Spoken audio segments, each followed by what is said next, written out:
So there's two new cultures in Fire and Ash, the third film. We have what we call the Windtraders, and they're nomadic. We don't spend as much time with them as we do with the Ash people, the Mangkwan.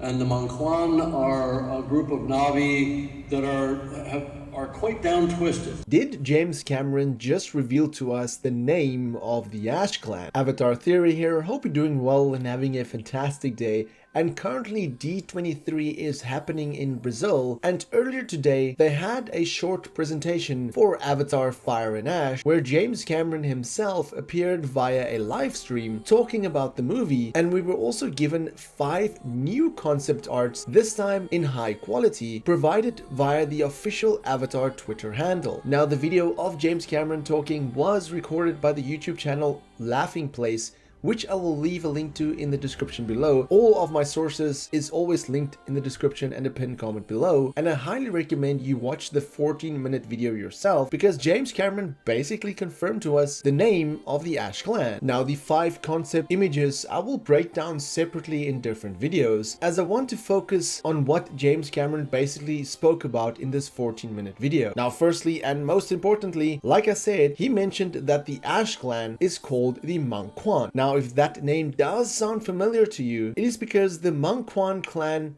has been mentioned before in one of the comic books, Avatar The Next Shadow. I believe it was either issue 3 or 4, I'm not entirely sure, but it was mentioned in the series Avatar The Next Shadow. We don't really know much about the Mangkwan, but James Cameron does say that they are a group of Na'vi that's down twisted. Those were his exact words. The Mangkwan, and the Mangkwan are a group of Na'vi that are quite down twisted.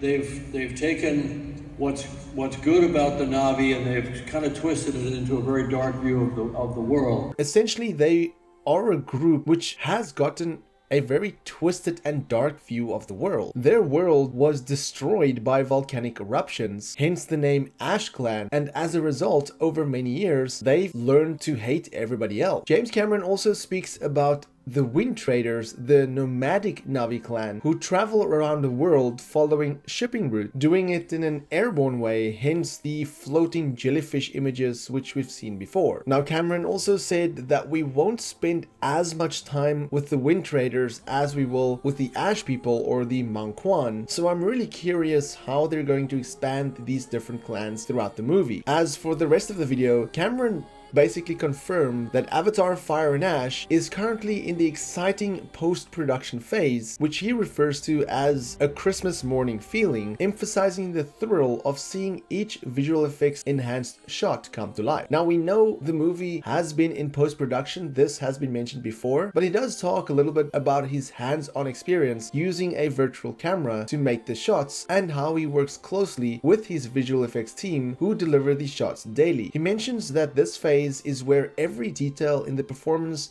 of actors like Sam Worthington, Sigourney Weaver, and Zoe Saldana transforms into realistic portrayals of the Na'vi. He then talks about how he dives into the profound partnership he builds with his actors. He gives them extensive character notes, but allows them freedom to bring personal elements into the characters, describing it as a moment when the actor's heart and soul reacts through the character. This process is about balancing his vision with their unique take, allowing the Na'vi to feel more layered and authentic. Going on what I spoke about in the beginning of this video, he then reveals details about the 2 new clans. Firstly, the Windtraders, nomadic groups that traverse Pandora following trade routes, and the Ash people, or Mangkwan, a much darker clan. He paints the Ash people as the embodiment of trauma, hardship, and anger marked by volcanic destruction. They essentially have a twisted view of the Na'vi's usual harmonious connection to the world, revealing a more cynical, hostile attitude that adds complexity to the Na'vi's universe. Through them, Cameron seeks to explore the darker side of ourselves, showing the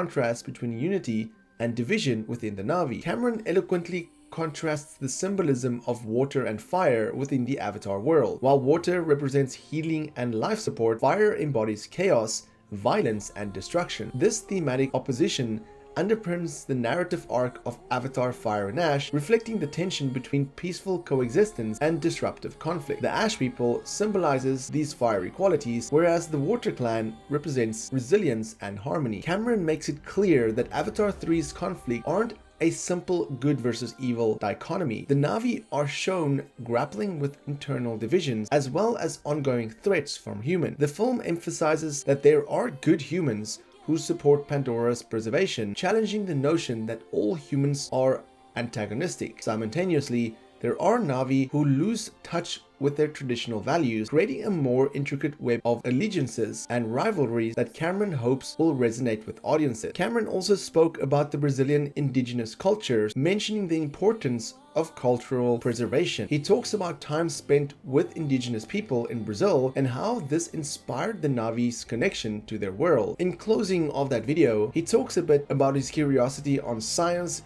history, and the natural world, and also speaking to the Brazilian fans directly. As mentioned, the video is roughly 14 minutes long and gives us actually a bit more information on Avatar Fire and Ash than I expected, but looking at the 5 concept images, surely more information can be discovered by looking at them in detail. Of course, more information from D23 Brazil could be revealed, and I will certainly keep you guys updated if we receive more information. But what do you think about the detail on the nomadic Windtraders as well as the Ash people, or what we now know is probably the Mangkwan clan? Let me know in the comments below, and for more Avatar content, have a look at the rest of my channel. Until next time, have a fantastic day and stay safe.